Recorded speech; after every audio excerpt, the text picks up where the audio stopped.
Hi, everybody.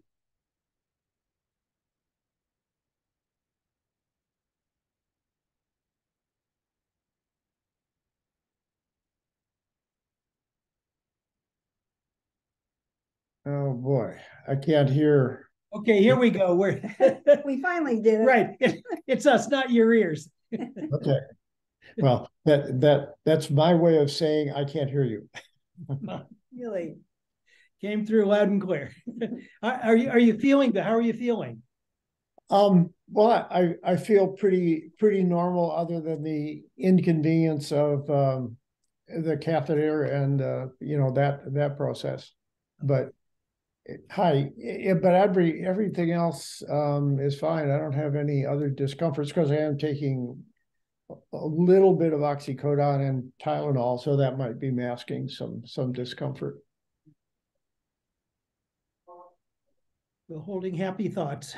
Yeah. Well, the happiest thought is there's no cancer. Yeah. Yeah, that's the big happy thought. Woohoo! Precisely. Yeah. Hey, Lynn, Hi, Betsy. how are you? I'm good. I'm going to wear my shades because I have a little eye issue going on. So I'm trying to You look. look super cool though, I so think just so you know. that's what I said at Kurt Carr last night. I'm just trying to be cool, guys. So, but I'm hoping it's just a little eye strain. But Yeah, I was going to ask you where you found the sunshine today. well, yeah, exactly. The sunshine does not feel good on this eye. I'll tell you that much. Wow. Where can Lynn, how do I become the host? I got the info from Michelle, but I don't really know how to use it on Zoom. Oh, So, yeah. So, well, the only way I ever figured out how to be the host was to sign in using the RE email Yeah. and the Yeah. password. Did you get that? I do. I got the RE password. It's two-factor. I'd have to call, something, Michelle, and then she gets it and then she sends it to me. But I should have practiced this because I didn't, and it's probably a little late now. Yeah, I don't think I mean, Michelle almost always responds, even if it's off time for her to give you the. Oh, she said she would, and I arranged all of that. I just don't know where you sign into Zoom. I mean, I'm So you always have to signed sign in. out of your own Zoom and then sign in with this email and password, which is super long. I'm happy to give it to you, but No, I got it. oh, She you got gave it. Okay. Okay, well, you guys chat amongst yourselves. I'm gonna try to do that. Okay. Okay. Bye. Well, we all know what the weather is like here in the Spokane area, but what is it? I wonder over where Dick is. Yeah. It's supposed to be pouring over there too. Yeah, what's the weather over there, Dick? Weather? Yeah. It's been rainy most of the day. Okay. Yeah. All right. We're practically down to winter kind of conditions. We've had I was going to say that's almost Seattle winter. right. Very early, early winter. Well, I'm concerned here that we'll have an event last year where we won't get a killing frost and we'll get a very late frost and snow, and then we'll have 80% of our leaves still on the deciduous trees. Power lines down, and I'll have to go out and prop up my one dogwood tree, which drops almost to the ground with snow load on it, and I go out and shake all the big limbs off. Well, it does that here about once every 10 years. Yeah. Well, they did it here last year. It was last year that was here, so maybe we'll be so lucky.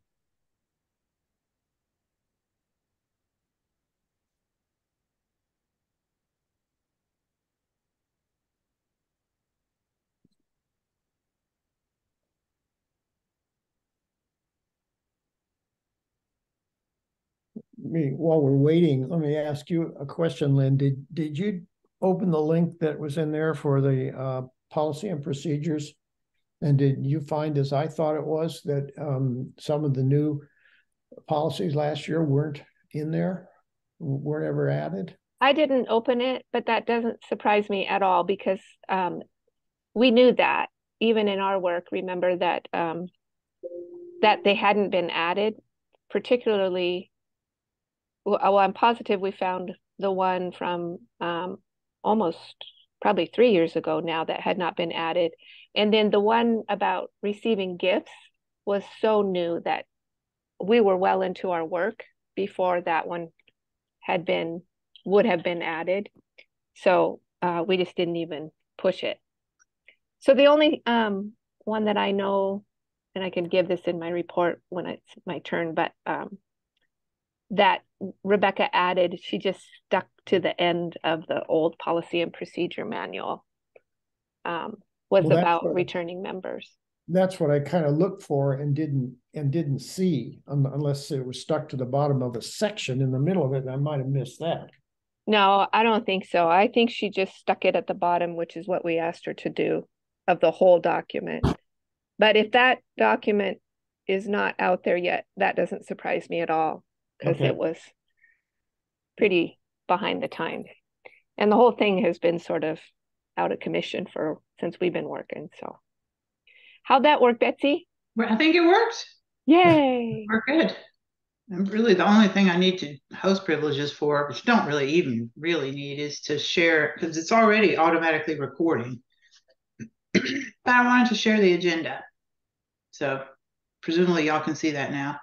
Yes. Where is Marilyn? Do we have Marilyn or Catherine? Catherine was already texting me today. Here comes Catherine. Oh, okay, good. Very good.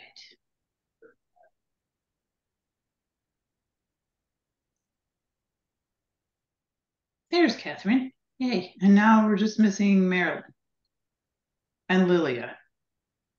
I've been meaning to ask you, Todd, to go and see if you can get in touch with Lilia. I haven't had any luck lately. And there's Lila. Oh. Lila. Sunglasses on Lynn. Is it sunny where you are? No, I'm just trying to be super cool. Okay, well, we know that you didn't get beaten up. No, that's I a didn't good get guess. I have a little bit of an eye strain, I think, going on one of my eyes, and it has not been hurting for more than 24 hours. So I'm trying to keep it that way by toning down the screen. Good idea. Yeah. Okay. So we have Catherine. So I'm going to quick text Marilyn, and then we have 5. That's probably enough to keep going. Or yeah, isn't? If we have 5, let's see. I'm trying to count here. What am I missing? Dick Burkhart's here. Yeah. Yeah. Got Dick and Doug and Catherine. There's 5 of us. Yep.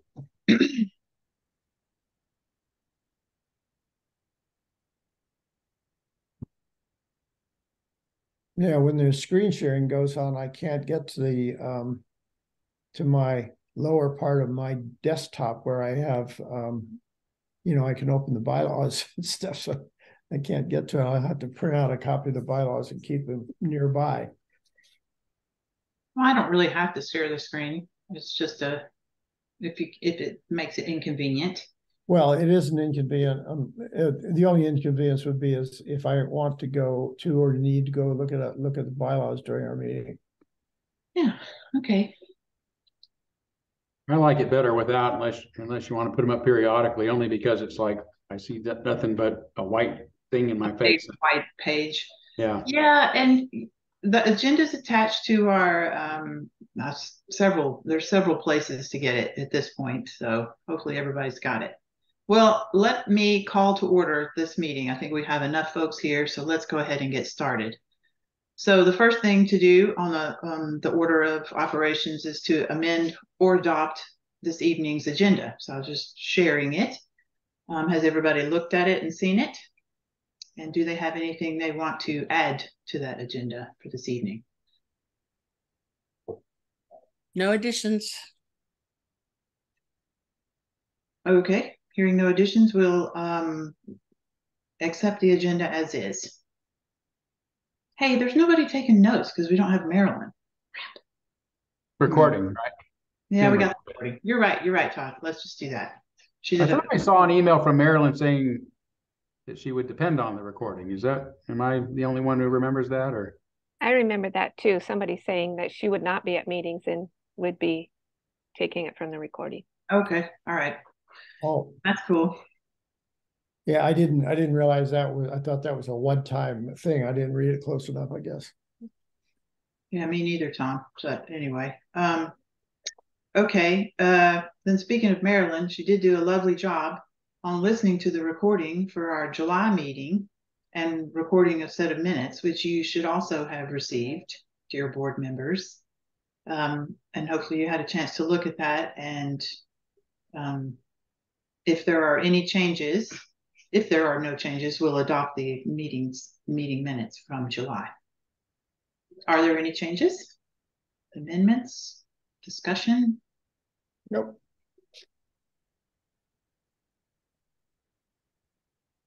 Okay.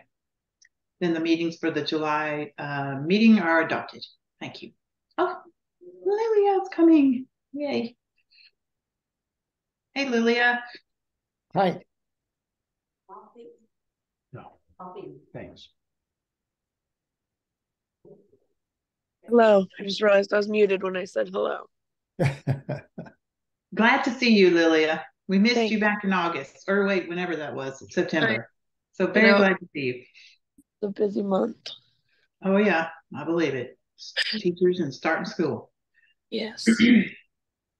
Oh, so by the way, I want to note again that we are attempting to have a 90-minute meeting instead of our historical 2 hours. So Catherine has kindly volunteered to help me facilitate a little bit, past board president and so forth, and just be a little bit of a timekeeper. The times in the agenda are suggestions, for how long it will take to discuss particular topics. But if a sense of repetitiveness or too much detail or whatever, Catherine might speak up and say, hey, should we move on?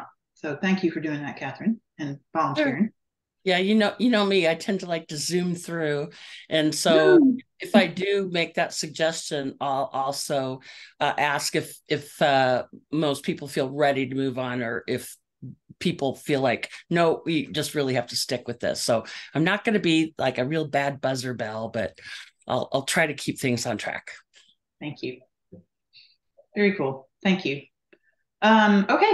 So with that, on to you, Todd, for any opening words you want to share with the assembled group here. Okay.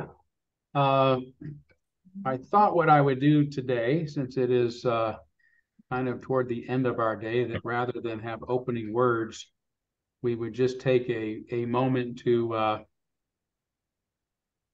pause and breathe, which I find to be something that is very helpful during the day when I'm feeling overwhelmed or anxious, just to remember that something as simple as breathing can completely shift where I'm at. So let's just be quiet, maybe even mute our mics for a minute so we're not disrupted by any unintentional noises, and just take several good breaths, and then I will turn the mic on again and say thank you.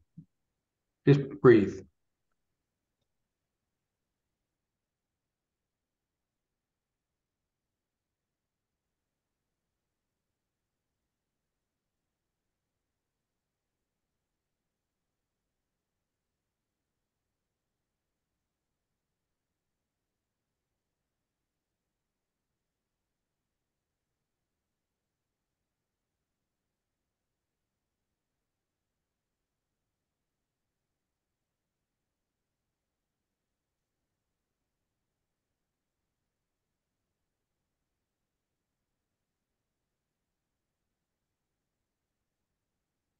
Thank you.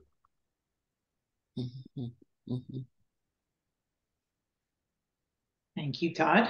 Okay. Next on the agenda is a few, few things I wanted to share that I've learned in the last week or two, or since we last met. The first is about a budget contribution from the endowment team. I am super happy to see that Miss Karen Dornsteele is here and can probably speak more accurately to the nature of that contribution. If you don't mind, Karen, putting you on the spot. That's fine. Am I unmuted? You can hear me? Yes. Yes, okay. Well, the endowment team voted unanimously on August 31st to raise our contribution to this year's budget. It had been $29,000, which was sort of a repeat of the year before. But we've had some fund growth since we've put our money in the Seattle Foundation Fund. And we also have had some new rather large endowment requests added to the endowment from the Owen Mears estate and from Bill Green's estate. And when we looked at where we were, we felt that we could, knowing that there's a budget shortfall this year, we could contribute more. So before it was $29,000 for this fiscal year. Now it's $33,600. So an increase of 4,600. And that's 4.8%, 4.48% of the endowment. And in future years, when we get a little further into this, we'll go back to our rolling 13-quarter average for calculating the amount that we can give prudently each year. But of course, we're only 3 quarters in to the Seattle Foundation now. There'll be a 4th quarter as of tomorrow. But that's where we are, and that's our thinking, and it was a unanimous vote. So I'm pleased to report that to you. Yay. Thank you. Any questions to Karen about that? Or from anybody? Okay. Thank you. You're welcome. Yeah. Let me say thank you again. Yes, thank you very much. Need it. Right. The only other thing I wanted to mention as part of my president's report is that I included a couple of links in the agenda to and these go via the portal on our church's website. There's a special place on there for, I think it's called Members Portal or something like that. I can share my screen and show you, but you guys probably know. Anyway, these links should take you directly there to the 2 documents that as board members we should generally have at the ready so that we can look through what our responsibilities are, what the what the latest codes are for what we need to work on.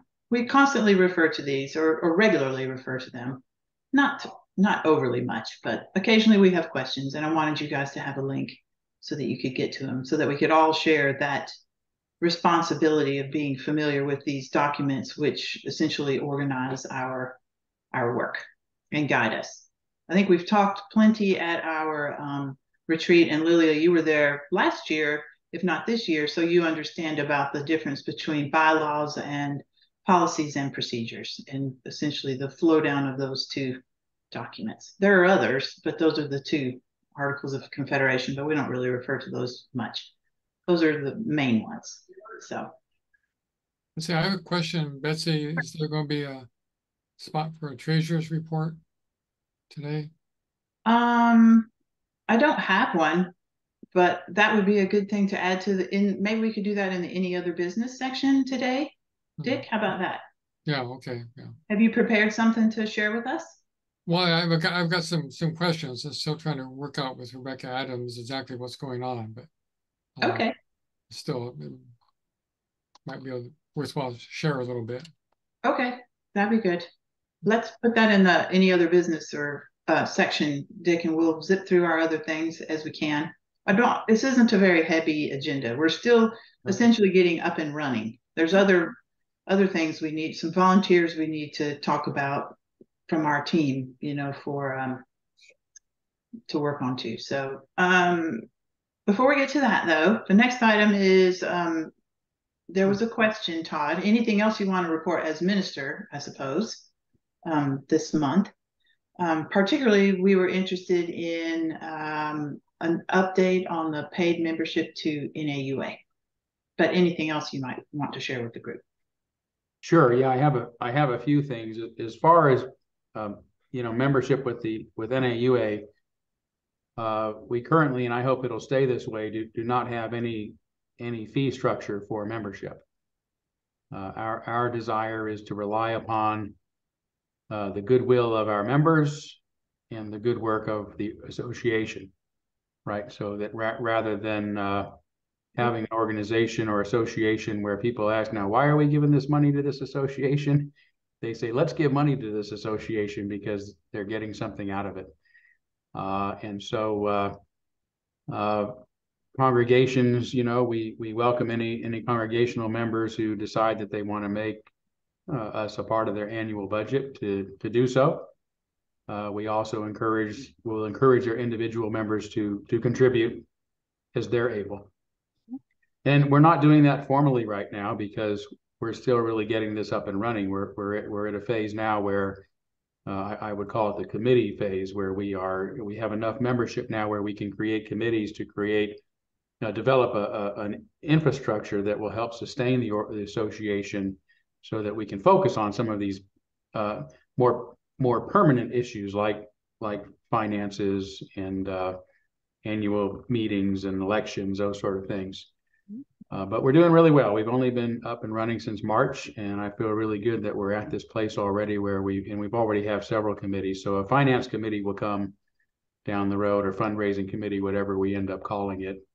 At that point, we'll probably be more active in reaching out to folks and asking them to consider contributing. But right now we've had some, a couple of really generous gifts.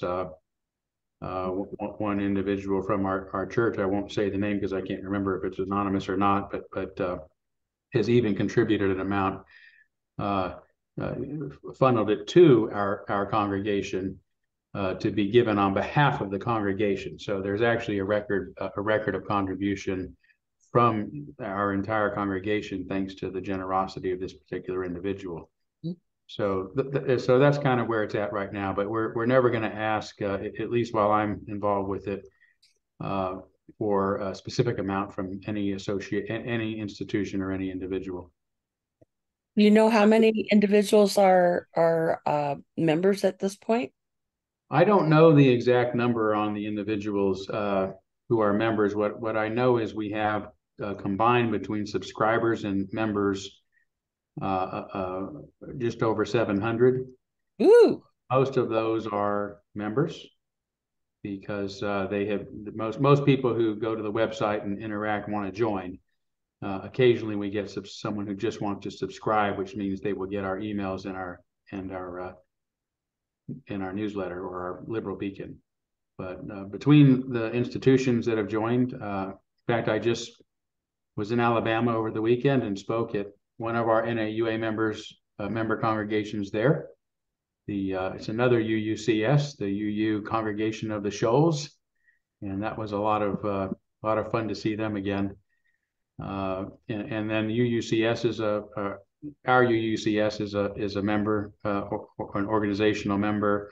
UMIAC is an organizational member, and the Hayward NAUA Fellowship is an organizational member. So I expect that as we start intentionally reaching out to members, we'll have a lot more institutional members as well as individual members. But all of those organizations, their members become our members unless they ask not to be. The individuals ask not to be. So most of our members are really at this point because of our institutional members.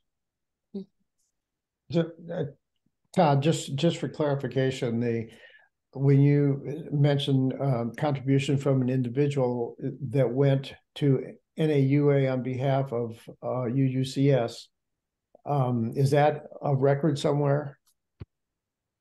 So that it's clear that our congregation, made a donation to NAUA, even though it's not required. Let me double check on that. I don't want to put Lynn on the spot right now, but we should be able to look at that record, right, Lynn?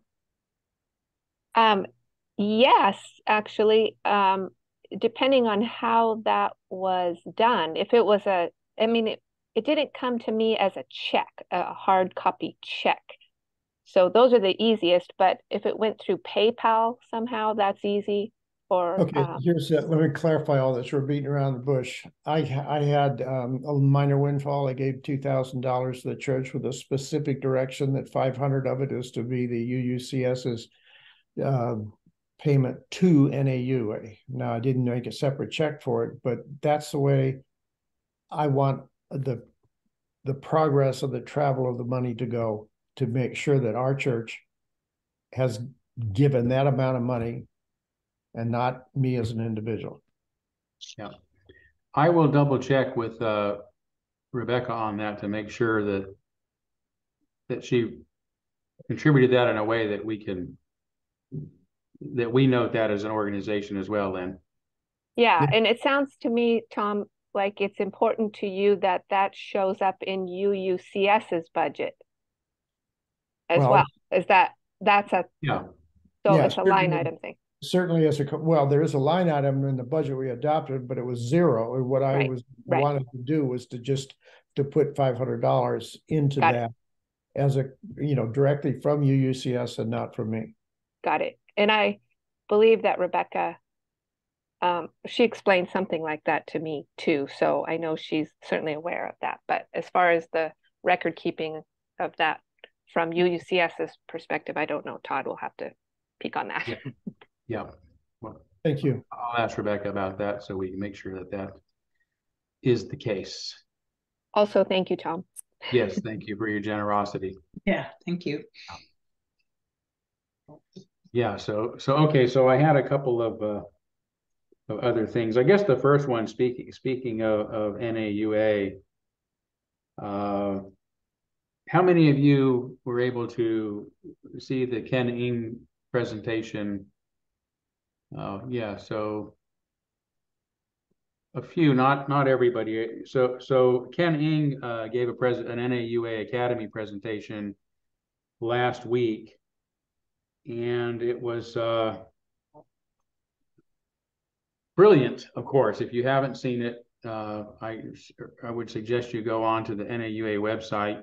I don't use the word urge often, but I would urge you to go on the NAUA website and watch his presentation. One, because he's so incredibly brilliant and such a wonderful presenter, but the information is also, I think, crucial to Unitarian Universalism and where it's at and where it's going and where it's come from, all of that. Incidentally, at our next Kurkara meeting next week, next Tuesday, that is what we're going to do during that time together is rewatch that. So if you want to join us that evening, please plan on doing so, and you can watch it with us. I think the reason I wanted to bring it up to you as a board, because I don't want to surprise you, I'm going to be giving a sermon, sort of an update on NAUA, hopefully something that'll be inspiring next month. Not this Sunday, but the following Sunday on the 8th. And during that sermon, I am going to say that I no longer believe that an organization in good conscience can be part of the UUA. And that shift happened directly from some information that Ken Ng brought up in his presentation, which has to do with a 2018 study action issue that was passed quite largely by the delegates at the General Assembly. And it was, the title of it was Undoing Intersectional White Supremacy. Undoing Intersectional White Supremacy. And the sentence that really caught my attention was this one: decentering whiteness calls us to decenter individual dignity for our collective liberation. Now, there's a lot of euphemistic language in there, but for those familiar with postmodernism, collectivism is one of its key tenets. For those familiar with liberalism, individual dignity is one of its key tenets, and postmodernism is diametrically opposed to individual dignity. It doesn't even believe in the existence of an individual outside of their identity, their cultural identity. So this is really, at this point, this has become, the organization has become the antithesis of our values. If it is brushing aside individual dignity, which we should have known when they started wanting to get rid of the 7 principles, then not only does it not represent our values, but it represents the opposite of our values. So I hope that they come around, but I no longer feel that we should hang on and hold on to a vote and wait on the chance that they will come around. We'll still be here if they do, but we don't need to support this organization anymore. And that's not just a message to our congregation, but a message to anyone who cares about what's going on in Unitarian Universalism. So that's where I'm at right now with that. And I wanted to let you know of that shift in my thinking as a result of that. I have any questions or comments about that before I move on? I have a comment on, remember last year when Ken Ing did his first video on the 7 principles. He did it in 2 parts. One was to present the UUA point of view, Article 2 point of view, and the other was to critique it. And I noticed in his latest presentation, he was focused almost entirely on the UUA point of view, the critical race theory part, and everything behind that. And I certainly would like to see another whole part, the whole presentation, critiquing what he described this time. And also, you just brought one of the biggest issues is how much does the UUA today still abide by some of these things they adopted, 3 or 4 years ago, like that intersectionality thing on whiteness studies, and I've been, I've not been able to get good answers from the UUA board or anyone else on that. I suspect there is some movement, however, because in the larger society there are more and more people questioning this.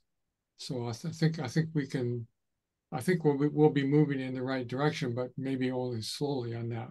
I really want to find out if Ken Ing has been able to find out more, if he does a critique, or where this might, any trends where this might be headed, because there's such a lack of transparency. It's really hard to tell, actually.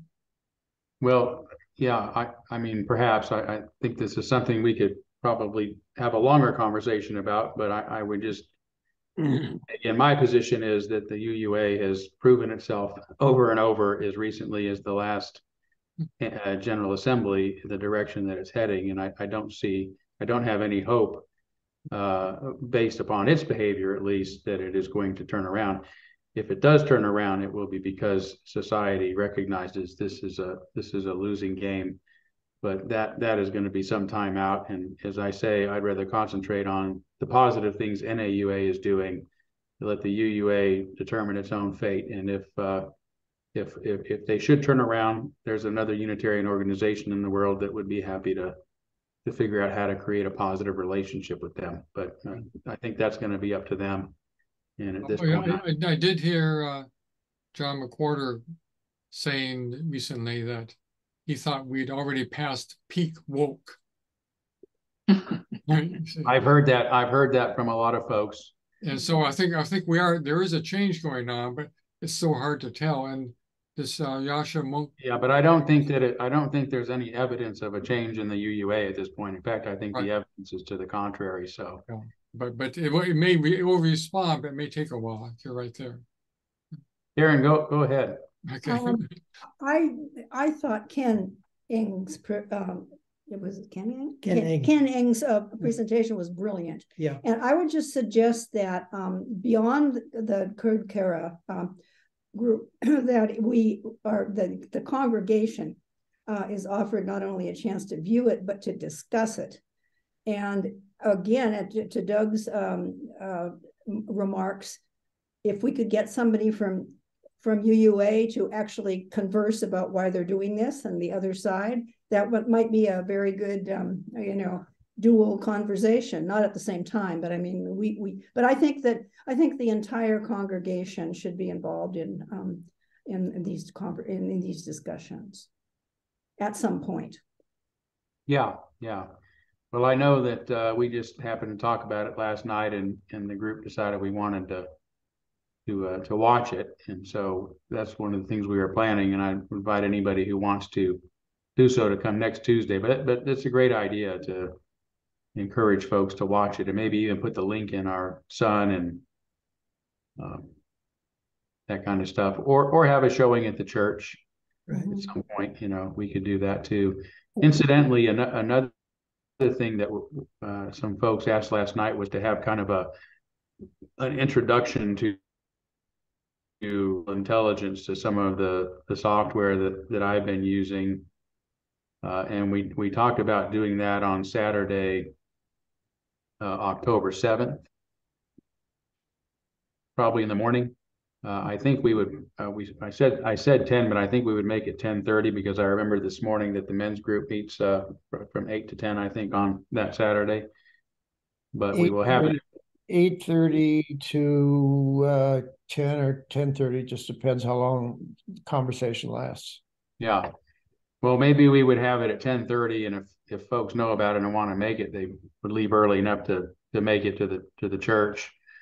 And we will just do some basic stuff, but I want to invite people to bring their laptops and actually work with some of these pieces and come up with a come up. Wiley is thinks it's playtime here, and come up with some actual projects to do that day. So that'll also be something we'll be announcing and opening to the congregation. Well, one suggestion, since we've been talking about this presentation from Ken Ing, is it of a length that when you're out of the pulpit, that it could literally be the sermon for a Sunday morning? It's about an hour presentation. Oh, that's pretty long. Yeah. Yeah. And I think question and answer period and all that. So yeah, that would be tough. But I do think it really is. I think Karen's right on, and everybody who's seen it, I think, wants the congregation to, as a whole, to understand this. So maybe we can come up with some ways. Let's figure that out and see if we can come up with a variety of ways to show it, even an after church matinee or something, or a Saturday afternoon matinee or something to that effect. So, yeah, Dick. Is Ken Ing on the west side of Washington State? It is. Might we have him here sometime?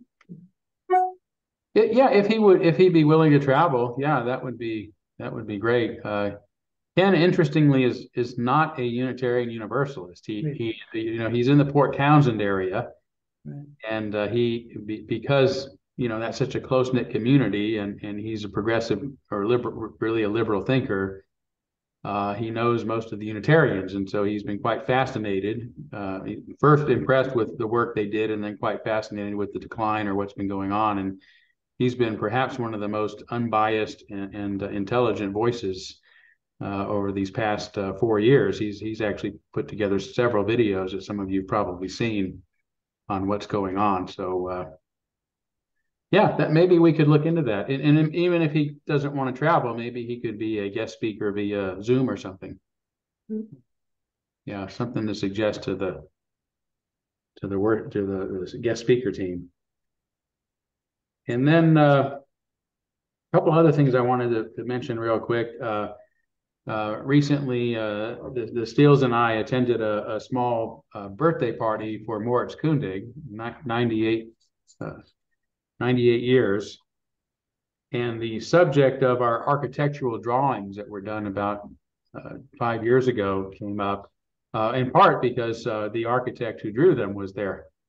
And I said, I really wish we could hang those things up. It was really an act of suppression by that 2019 board that prevented us from showing those to the congregation. And they're sitting in my basement now. They were in Dan Inkrit's for quite some time. And the architect said, oh, well, if you want to do that, let us know. Our equipment is a lot, or our software is a lot better now. We've made some improvements. We'll make you a new set for free. And so I think it would be really fun to hang those up, not as a fundraising thing, not even as a goal to say, let's do this, but just as a dream to look at and say, we can get there. We can get to that point again where we need to expand our space. And wouldn't this be beautiful to have this atrium developed and those sort of things? So I wanted to bring that up. I don't think it should be that controversial of a decision myself, but 5 years ago, like everything that I did, it was controversial and got squelched. So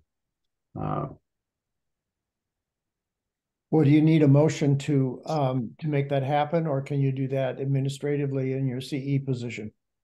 I would at least like a sort of vote of agreement from the board, given what my experience was 5 years ago, that you would be okay with that. And if so, I would contact that architect and say, hey, we'd love to take you up on your offer to reprint these things. Well, I move that that contact be made and the drawings be produced, and some kind of a display, possibly with our arts and committee or something, so that they're tastefully displayed. I second it. Is there any discussion? Other discussion on this motion? Good. What'd you say, Dick? Sorry. Sounds good. Sounds good. Okay. Is there a vote on it, or is it just done by acclamation? I'd say done by acclamation. Great. Yeah, Thank you all. Yeah. Without any objection, you could just say it's approved. Approved. Yeah. Great, thank you. Let's be clear for Marilyn. Well, Marilyn's here. Welcome, Marilyn. But anyway, for note taking. Yeah. Where will you hang those? How big are they? I guess some of them are I mean, at least the size of a poster, and there's 5 or 6 of them, if I remember correctly. 4 to 6. So yeah, just kind of around maybe where the art wall is, or spaces like that, and then maybe at some point we can move them to another location that they can be seen but aren't as prominent. But I just think it would be nice for people to see them. There were about $10,000 worth of contributions to get those drawings made, and the board was part of it for a year. As they were being made, we reported every month to the board that was behind it, and the idea that somehow this was undemocratic and anyway, I won't go into that, but it was just sad to see them get squelched. And they're at this point we have plenty of room to grow because we have a lot of folks online. We don't necessarily need the space, but I think we may get to that point again where we have enough folks in the sanctuary to where we do need to expand. So it'd be nice to have a vision of that possibility. Can you say briefly what the expansion looks like? You say it's an atrium. Yeah, so there were a lot of different pieces to it, and I'll say it real quickly because I know this has already taken some time and I want to do something else, but I'll say one more issue. But there was a part of it was the RE wing, right? When that was going to include putting a bathroom in the RE wing so the kids have instant access to a restroom that's theirs. And we'd also looked into maybe some air conditioning back there because of the fact that we're meeting in the summer and that sort of thing. But the main thing was going to be to the sanctuary. So we would convert what is now the friendship area to sanctuary so that we could have more seating in there.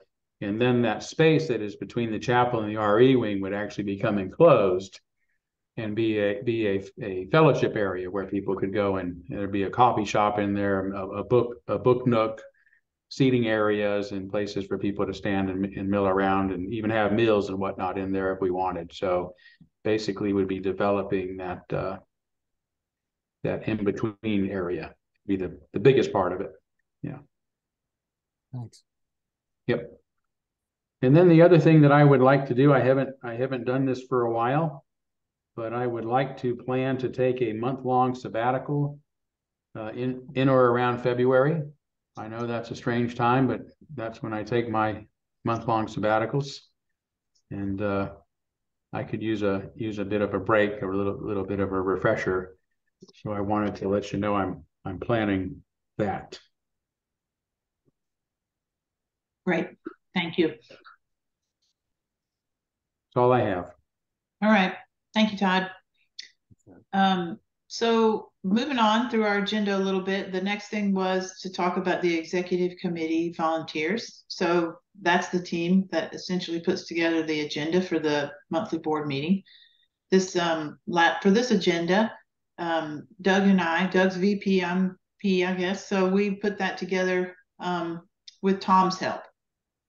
So the idea is that the VP and the president and another board member come together on the executive committee and create that agenda about a week before.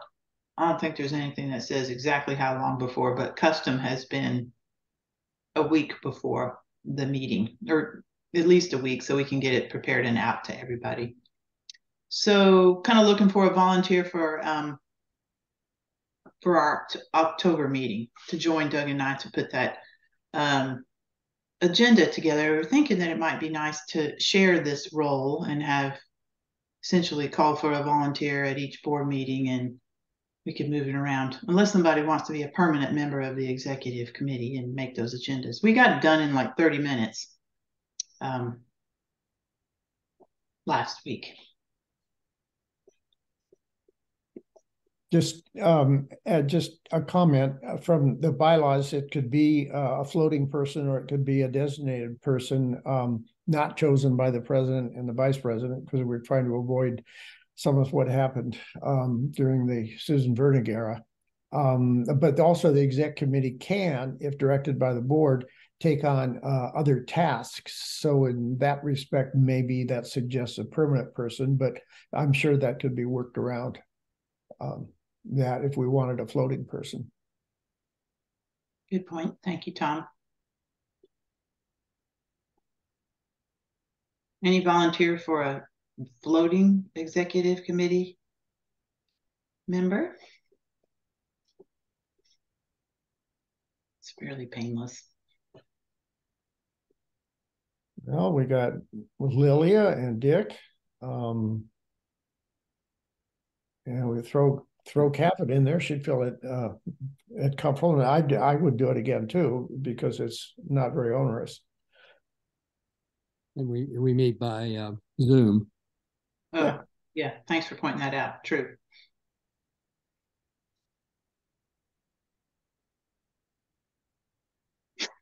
Well, I will volunteer. I will volunteer because we got to get on with the meeting. Thank you, Tom. I was watching Catherine roll her eyes. No, I wasn't. I was like, I wasn't rolling my eyes. It's just like, I've said, no, not doing it. Yeah, good job, girl. Okay. That's fine. Okay, thank you, Tom. Yeah. But I'm not done asking for volunteers, because we actually need somebody. This is really important. And Can I ask a question? Of course, Marilyn. Tom, is that for permanent or floating?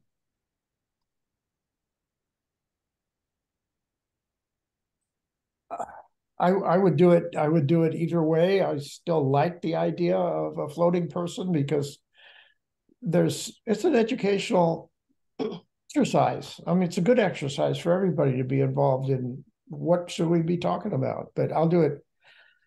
I don't know. What would you like there? Do it until we can arm wrestle somebody else onto the committee, Tom. Yeah, I'll pay him.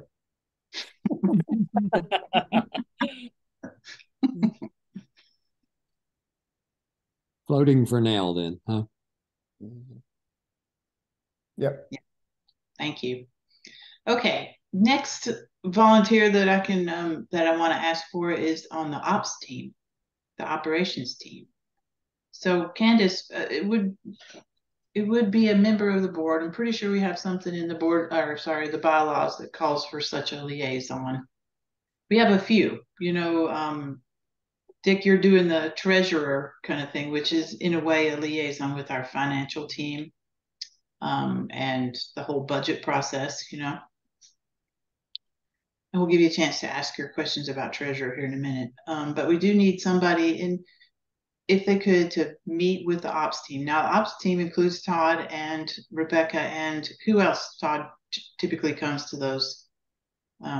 Well, we have Julianne Morse right now, Robert Janician, Okay. and Don Willingham. They've all been serving, I think, just about a year now. And the job entails, the way Candace operated it for us, our former board member, the last year or two, I think she did a couple years, is that you just attend the ops team meeting, which is, I believe, monthly. I don't know how long does it last, Todd? An hour? Yeah, generally about an hour. Yeah. And done via Zoom. Is that true? Done via Zoom. And essentially bring the information that you hear at the operations team report meeting back to the board. That's essentially the extent of it. Yeah. And it is a bylaw very, very clearly under section 14 of the board's responsibilities. The board shall appoint a trustee as liaison. Yeah, it's the only trickiness to it is that the board member is not cannot be a member of the ops team, right? So we ask that the input be, you know, respectful of the operations team ability and responsibility to make its own decisions. But traditionally, we have had board members there since Cly Evans was president. He's the one who started sitting in on those, and then that turned into a sort of informal liaison position where often the past board president would be the person who would visit our operations teams. And again, unfortunately, about 4 years ago, that got turned into a couple of board members coming and actually interfering with the processes. But it's been a really comfortable relationship, and for the most part, we've appreciated having board members there and actually contributing a bit. You know, most of them have been respectful again, and mostly taken notes to give during board meetings. But we don't mind somebody who wants to say, hey, I have an idea, or give a little feedback. So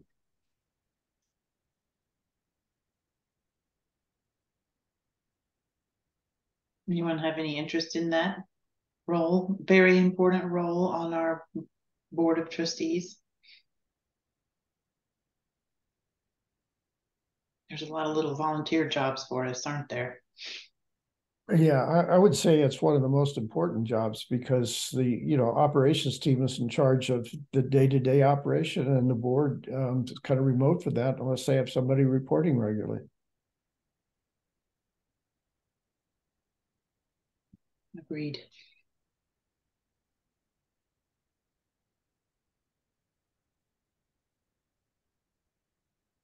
A backdoor approach would be, since Todd is a trustee, a non-voting trustee, that we could, you could report Todd if that would be an alternative to actually using a trustee, even though you're not one of the elected trustees.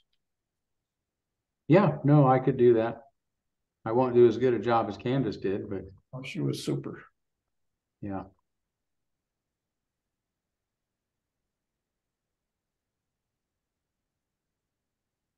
Well, why don't we plan on that? And unless somebody decides, hey, those operations team people are really nice and they really have it together, Right. I want to go hang out with them. And they give me really cool treats when I come, some kind of cool treat, or who knows. I think this is going to take a bribe here. Yeah, it's a shame actually that Dick had to get off of the Dick Steele had to get off of the meeting, because he would be an excellent choice if he would be willing. But I'll do it until I hear otherwise. How's that? Okay. Sounds good. It is a good way to learn about how well churches work and organizations too. It makes more real and concrete the divisions in the proper divisions of duties and responsibilities in our organization, to see this stuff in action. So think about it, folks. Anybody that's a little on the fence right now, and you can ask me about it. You can ask Lynn about it, Catherine, other church members who've been on the ops team, and kind of find out a little bit about it. Just reach out. We'll share a little if you're thinking about it now. Just let us. When do they meet? We We meet on, and it's 11 a.m. is the time that we meet on. I'm trying to remember right now what. Yeah, so it's the second Tuesday of the month, and right now we're meeting just once a month unless there's a need to meet additional time at additional time. So sometimes things get busy and we need more than that, but right now the scheduled meeting is second Tuesday of the month at 11 a.m. But it does have to be a trustee. That's what the bylaws say.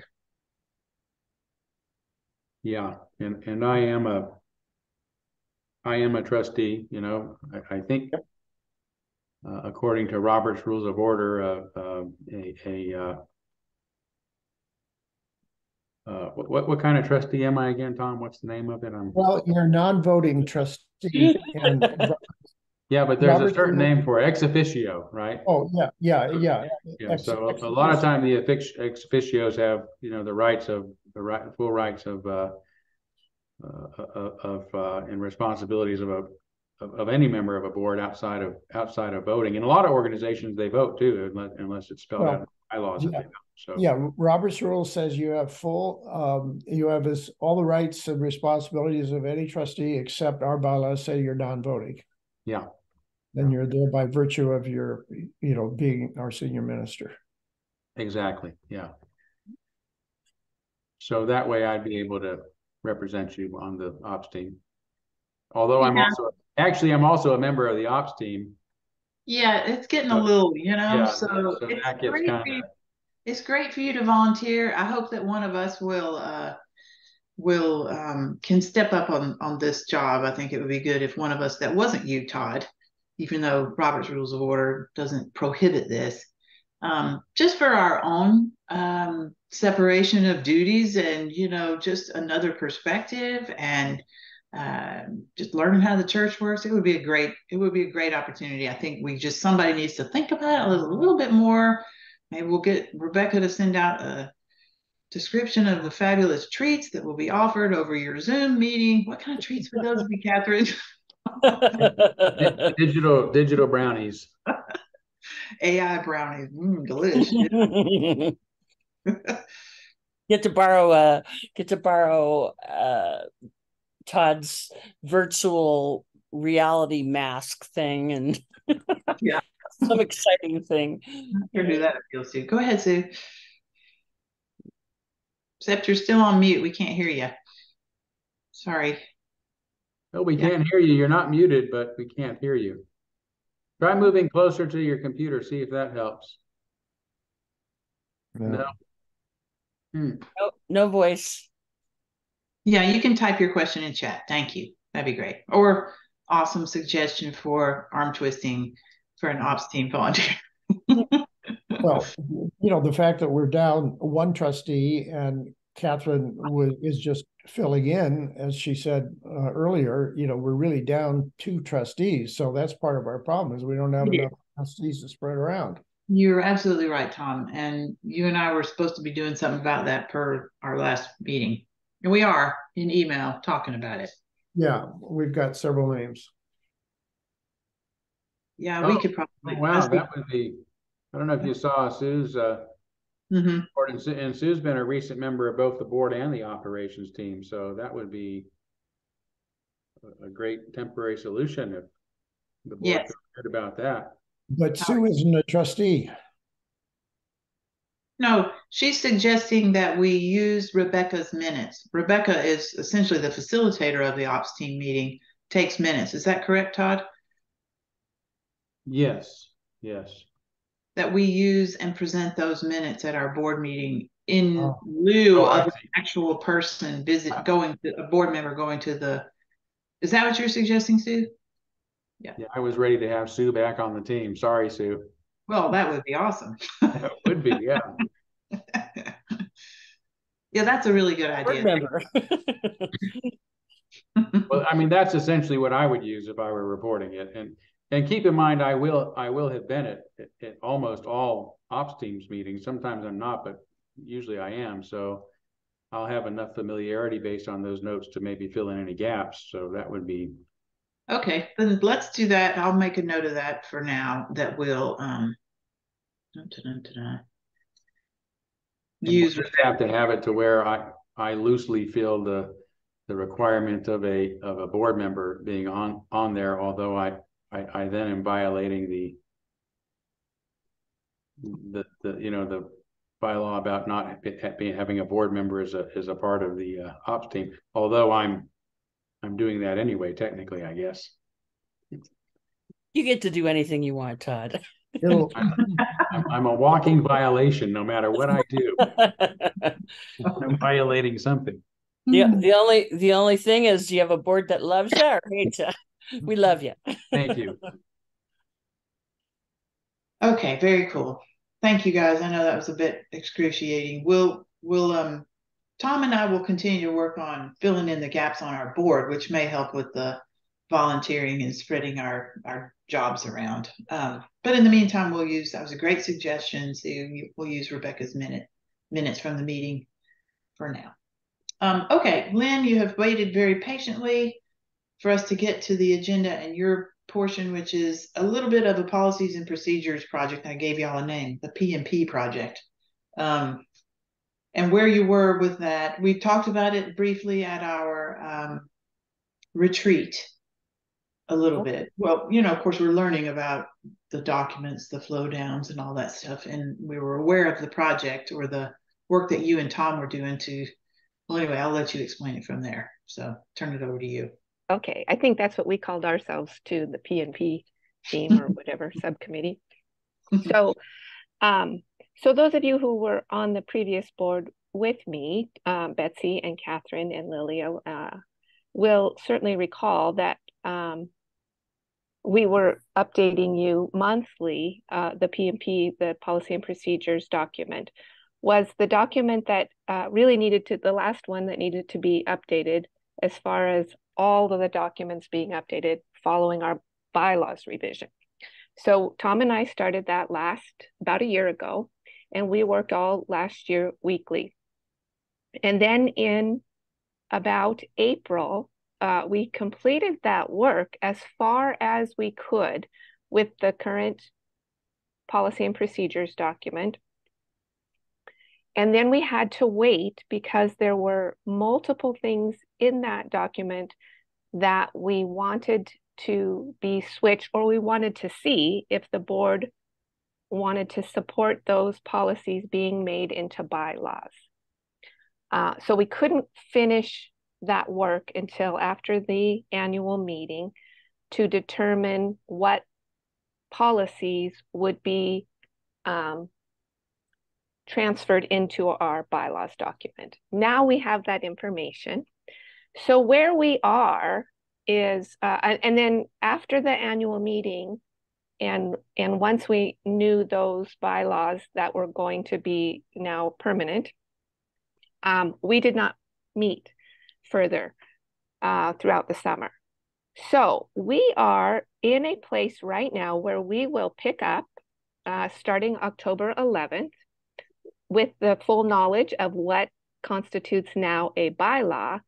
And it won't take us long as we don't chitter chatter, Tom Mosier, which we tend to do sometimes, but we have to be able to do that too, because this has to be fun or I don't want to play. So, but we should not take much longer than a couple of meetings to have that document ready to bring it forward to the board to update the full policy and procedures document. That document is very focused on what is the role of the operations team, what is the role of the board, and there are a few other little things that need to be addressed in there. And I know that we have one other item that the two of us wanted to discuss, and that was related to adding some things about the Memorial Garden team to make that an official part of our policies and procedures. At any rate, that will be part of our discussion. I would imagine Tom would be completely ready to present that document in a November board meeting. And then we will take it from there, or you will take it from there. The board will decide what you want changed. It's a lovely document now because it really helps show what's the responsibility of the operations team and what is under the purview of the board, and how do those two entities work with each other and at the same time stay in their lanes so that their work is not one team fighting with another team or trying to control another team or any of those kinds of things. It's lovely. So we're almost there. I think we'll be ready in November. What do you think, Tom? Yeah, that's what I would suggest, and we could give you an update in the October meeting, if necessary. Otherwise, we'll just keep plowing along. Aim for November. Yeah. There'll probably be a change in the November date because I think the November Wednesday maybe is before Thanksgiving this year, but whenever the board decides on when that meeting is, that would be what we would aim at. And I would also just add, if anybody has a question about the current policy and procedures document, it is outdated. It is just simply not even usable. We are probably on version 14 or so from just our meetings in the changes that we are recommending. So they're really, I mean, it would just be almost impossible to look at something in the current policy and procedures document and try to say, oh yeah, this fits somehow. So I would just really focus on your learn the bylaws, get those under your belt and know those, and know that the policy and procedures, we have been just sort of working on, this is how we do things here. And we are getting that to be really nicely structured, I think. You have any interest in sharing draft versions of that early? Or no? What I'm concerned about that is which draft will get out there and which one will be, there are so many drafts, so it gets a little frightening to me about if I send something out in an email and then we're working on all these different drafts. But I will have it to you, or we will have it to you in plenty of time for you to have time to review it, read it.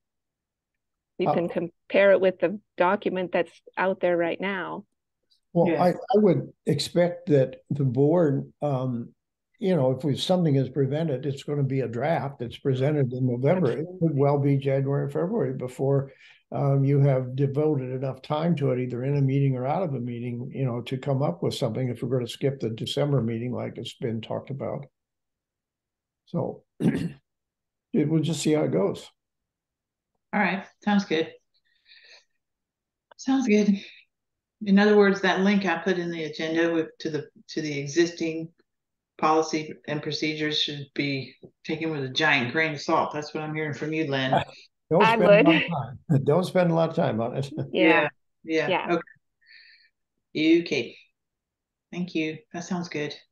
So just FYI, this, or maybe for my clarification too, when you guys present what you have put together in the new and improved policies and procedures in November, somewhere in November-ish, January-ish, then it's strictly up to the board to adopt those policies and procedures. It's not something we have to take to an annual meeting or pull the congregation together. It's just all on us because that is our document. That's correct. Okay. That's not to suggest that, or to eliminate somebody suggesting for consideration by the board of some policy that someone feels is missing. I think that's always possible, but it's the board's document. It's the board's decision. Yes. Yep. Okay. Okay. Any other questions for Lynn or Tom about the PMP project, or what that's about, or timeline? Thank you, Lynn. Thank you, Tom. Okay. Well, we're now down to any old business. We added 2 sections of catch-all to the agenda when me and the executive committee last week, we put any old business. So somebody had seen this on an agenda for another organization, or I can't remember where it was, the suggestion was made, but things that we may have carried over. And maybe this is a little bit for you, Marilyn. Sometimes we do table things like, we need to think about that. A little bit like maybe the stuff Todd said today about UUA, right? That'll be something we think about many times. How can the board support that effort, or what do we need to do about it? That kind of thing. I'm not saying that's for an example necessarily, but we do have old things that we consider and put on a list to consider again. So that would be old business. And then there's any other business. So before I go on to old, anything from our last meeting, say, or retreat, or anything else that we should discuss you want to bring up? Frequently, old business is something that has been designated to be brought forth at another meeting. You could even say the policy and procedures would be old business next meeting, in which you get an updated report. So it's kind of a broad-based concept. Mm-hmm.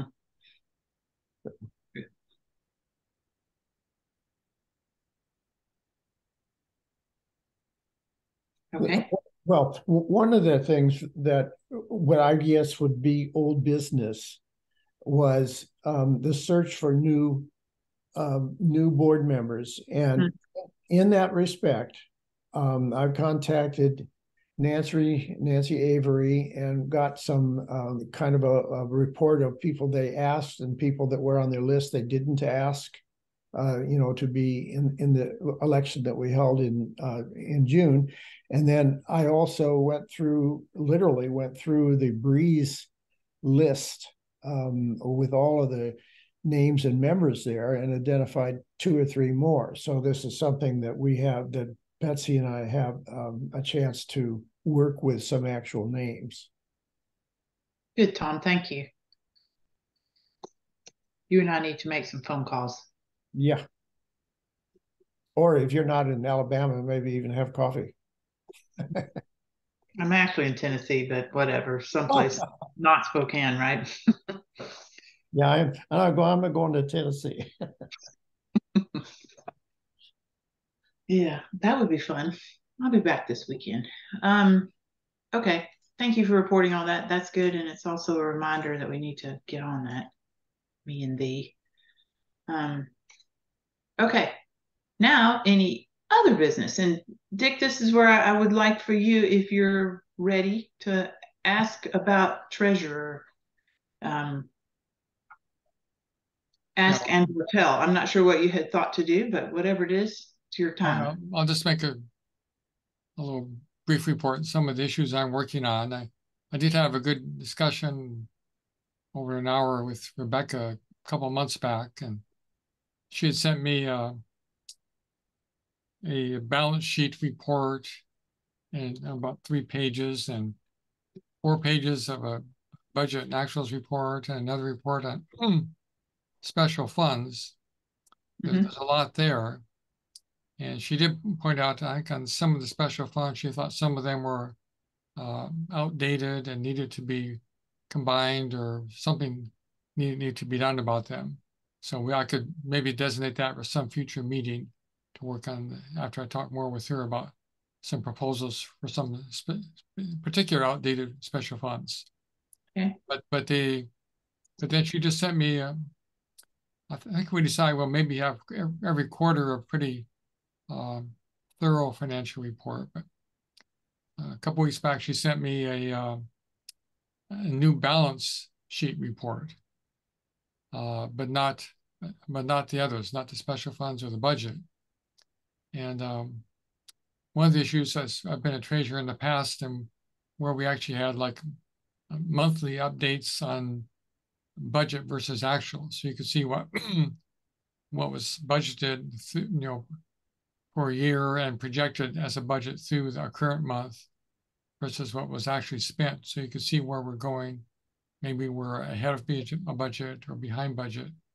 Mm-hmm. I don't know if you've done that before here or not, or if you're interested in that, because this balance sheet report I got it didn't seem to be that helpful. You have to look at very carefully to figure out what might be going on. And I'll point out one of the issues of the balance sheet is that she had this one from June 30th and another one that's supposed to be the balance sheet that's projected as of June 30th, 2024. It has total assets of $3,260,000 for 2024 as projected. Whereas for 2023, there was $3,080,000, quite a bit less. So I had to question, well, there's an extra $180,000 in assets we're projected to have in 2024 on June 30th. And I had to dig in for a while, but I figured out, well, that's actually because all the pledges are listed as assets, and they won't come in until near the end of the year. And by that time, we will have had a lot more expenses too. But it's kind of, if I look at the assets, it looks like the assets will start out very high and then decrease as we get through the year somehow. That seems kind of abnormal. I would expect assets to actually be more constant in some way, or if there's a jagged thing, you understand it very well. So the way the balance sheet is coming through, at least right now to me, doesn't seem that useful. And I said before, I've often worked with budgets, so you can see what you've budgeted, not for just for the whole year, but what would be the prorated budget through this month, which sometimes makes sense and sometimes different. And then what are the expenditures through this month? And often that way you can identify what's going on a little bit better. But one of the issues now is that the budget report she had is very detailed, about 4 pages. I think that's going to be probably way too much for most people. Unless they are for particular interest, probably would rather have a 1-pager of some sort. Well, so I think maybe asking her, could she come up with a more summarized kind of budget versus actuals than a 4-pager, so that we can maybe comprehend a little bit deal. Actually, Dick, in the bylaw, was section 12. It says review each quarterly financial report prepared by the staff, analyze for budget variance and financial status, and present a brief synopsis to the board. Right. Synopsis is the name of the game. Yeah, it sounds to me like a great deal of detail multiple times a year doesn't seem all that necessary. I really trust that our operations team have it in hand, and that we probably don't need that much detail, at least from my point of view. Maybe I'm different from what others. No, well, that's my, I guess that, and that she said that normally it had been a detailed report every quarter, but do you want a less detailed report, a summary report every month? That'd be the question. I think that one of the things I would just caution is that our treasurers tend not to last very long. Even if someone ends up serving through an entire.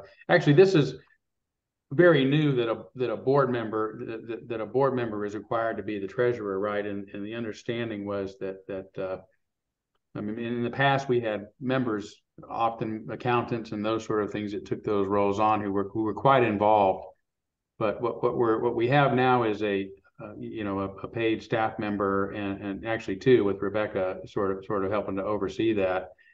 So I wouldn't want to get to the point where we're guiding them in exactly how they should handle the budgeting, because they've worked it out over a period of years and it keeps changing. But I do think that they can generate any kind of report you want, Dick. We mainly want this position to be one where the treasurer is comfortable reporting the financial status of the congregation or of the church to the board, so the board can monitor that end of it. So even if it's a 4-page now, I think that our accountant or our bookkeeper, I should say, should be able to recreate that in a format that you would feel more comfortable with, or it has the kind No, of detail. I'm just thinking for most people on the board, they probably don't want to have to go through wade through a 4-pager.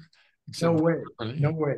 But I'm thinking, could there be even like a half-page report that gave just a few of the fundamentals and pointed out any particular issue? Yeah, they can. I'm sure they can do that. Maybe I'll talk to Rebecca about that. Yeah, because I think it's that's useful for board members just to get a general picture of the finances and any issues that might be arising. What's normal, absolutely, that kind of thing. absolutely, yeah. And I think you're right. It's something like that, even if it's not reported on. I mean, you don't have to have a long discussion on it every month, but it does seem to me that in monitoring such an important part of our congregation, that just to be regularly aware of the basic finances. So if all of a sudden somebody notices, oh, wait a minute, we are lagging behind on our contributions, or hey, where did all this money come from, or whatever. Yeah. You can stay on top of that. What order of magnitude is our budget, for example? What order of magnitude is the pledges and that kind of thing? I think board members need some general feeling for the money situation.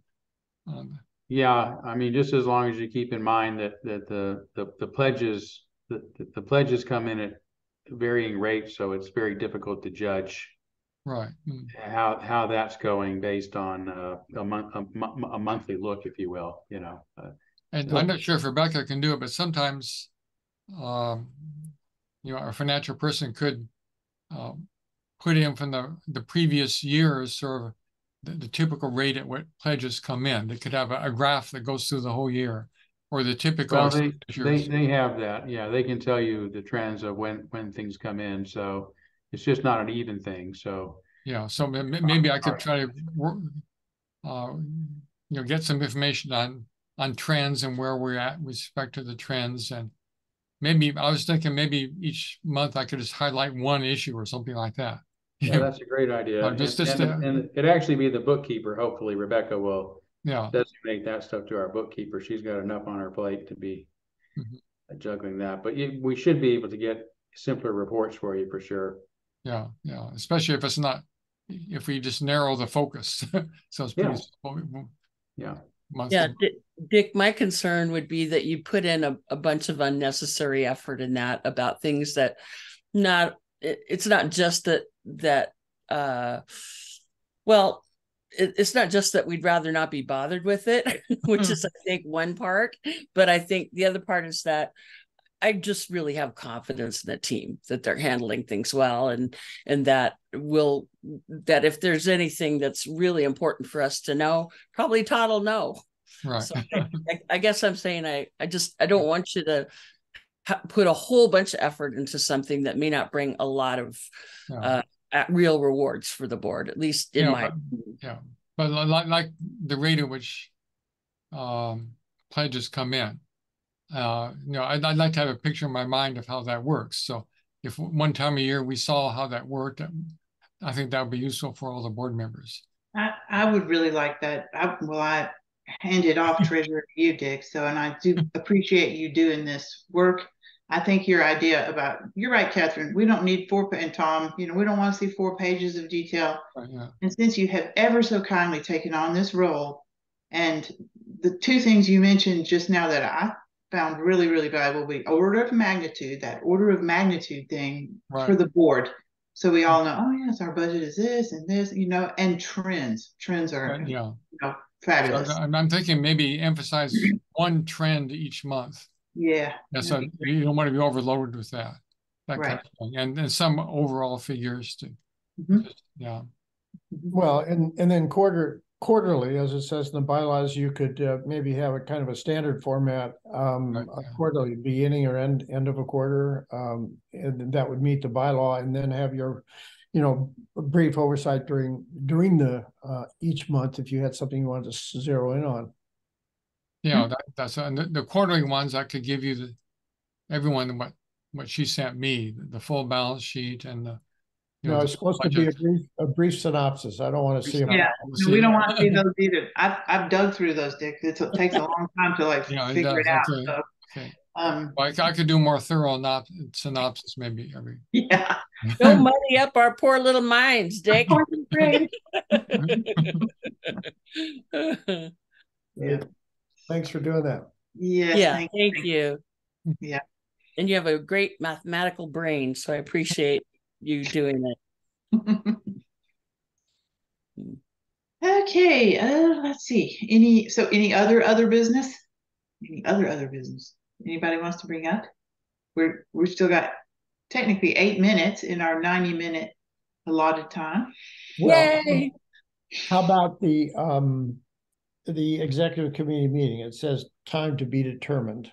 Oh, yes. Well, yeah, why did I put that? Oh, because we needed to figure out who's going to do it. Well, and the time of day. Yeah, the time of day. The 18th. Well, I've got down that the standard previously was 4 o'clock, but that isn't cast concrete. Fine with me. How about you, Doug? Good. 4 p.m. on whatever day the 18th is. What day is that? Wednesday, the 18th. Okay. Yeah. Yeah. Okay, so some kind of bad news, or maybe good news. I'm actually out of the country on the 25th of October. Where are you? Out of the country. So, there's one thing to time zone shift between Eastern time and Pacific, but I think Greenwich Mean Time, -1 or whatever it is in Ireland, which is where I'll be that week, might not be such a great idea. So I guess I'll look for somebody else to conduct the meeting for the 25th. That's the vice president's prescribed in the bylaws. Oh, look at that. There you go, Doug. It's going to be you. Oh boy. But I will be around for the executive committee. That's the 25th of October. Okay. Yeah, and Doug will be in that meeting, and so it'd be you, Betsy, Todd, Doug, and me. So we'll get Doug all primed up there and get the skids greased and all. That's And right. Catherine will help you if Catherine's still around. She's been led meetings. She'll be your timekeeper or whatever, right, Catherine? Absolutely. I'll do that part. All right. That's a help. And I feel pretty good that I didn't even actually have to set any time, and we just zipped right through this. Good work, Betsy. We only need an hour and a half. We'll see what comes up this year, right? We'll see what comes up. If we have big things we're talking about, then we just do what we got to do. Yeah. Tonight we got through an hour and a half, but thanks, Catherine. Yeah. You want to close with a you joke? Yes. Is there such a thing? I tried to tell this joke last night at Kurtcara, but we ran out of time. But look at this, you got 5 more minutes. Yeah, let's do it. Let's hear it. All right. It's a little bit long, but it's kind of funny. How many Unitarian Universalists does it take to change a light bulb? An infinite number. Because each one has just a very precious, special, individual beingness that must be considered. There is another joke like that. But this one says it takes 300. 12 to sit on the board, which appoints the nominating and personnel committee. 5 to sit on the nominating and personnel committee, which appoints the House committee. 8 to sit on the House committee, which appoints the light bulb changing committee. 4 to sit on the light bulb changing committee, which chooses who will screw in the light bulb. 3 of those 4 then give their own opinion of screwing in methods, while the 1 actually does the installation. After completion, it takes 100 individuals to complain about the method of installation, another 177 to debate the ecological impact of using the light bulb at all, and at least 1 to insist that back in her day, the lit chalice was quite enough. But there's even more. Then there's the reporting back to the board about the process. Right. Very good. That's a good one. Thanks, Lynn. The shoe fits. The boot fits, as we say. Yes, it does. All right. And with that, September's in the books. Thanks Okay. everybody for joining tonight. Glad Good you night, were all you light bulbs. light bulbs. I enjoyed Nice spending an job. hour and a half with you.